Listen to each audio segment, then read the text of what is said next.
مینه ژوند ته هو ویل دي. مینه له هغه چا سره هیڅ کار نه لري چې ژر ماته خوري او ژر ناهیلی کیږي. ځان او مینه یو دي، یو یې پیدا کړه لکه دواړه چې دې پیدا کړي وي.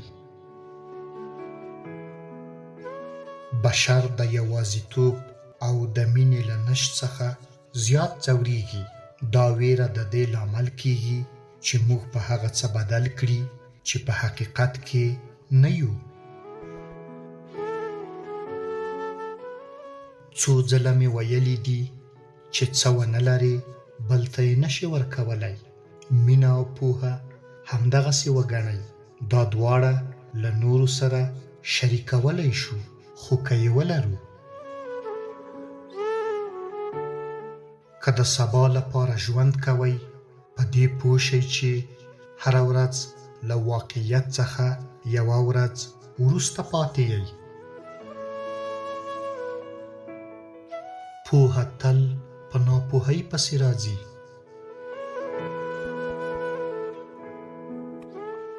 تر دې لوی ناورین نشته چې پوه شې د هغو کسانو لخوا دوکه شوی یې چې باور دې پرې درلود.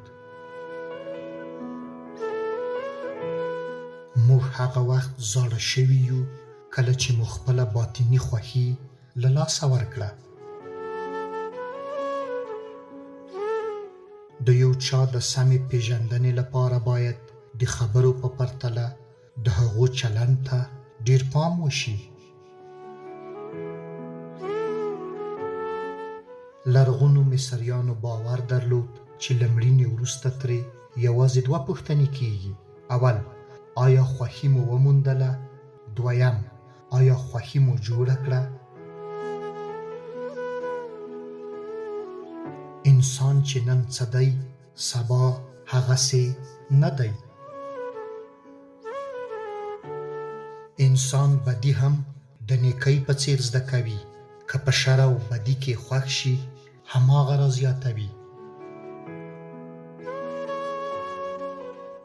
هغه انسان اغېزناک دی چې له خپل باطني ځواکه د بهرنۍ نړۍ په جوړولو کې کار اخلي.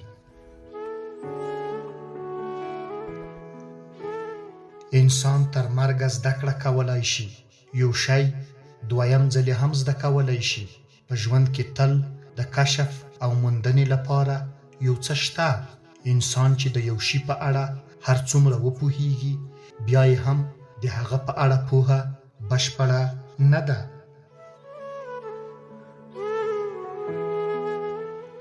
ډیری خلک د راتلونکي لپاره ژوند کوي.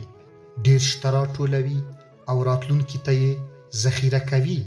له خپل ورځني ژونده منکریږي څو د راتلونکي لپاره قیمتي بیمې واخلي. د ژوند ټولې پدیدې راتلونکي ته ساتي. دومره د سبا په فکر کې ډوبیږي چې د ژوند موخې ترې له یاده وځي.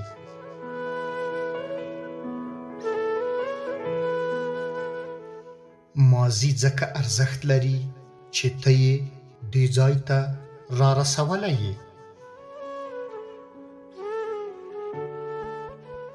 د یو چا بدن، وخت او ځمکه اخیستلی شي، خو مینه یې هیڅکله نشي خپلولی.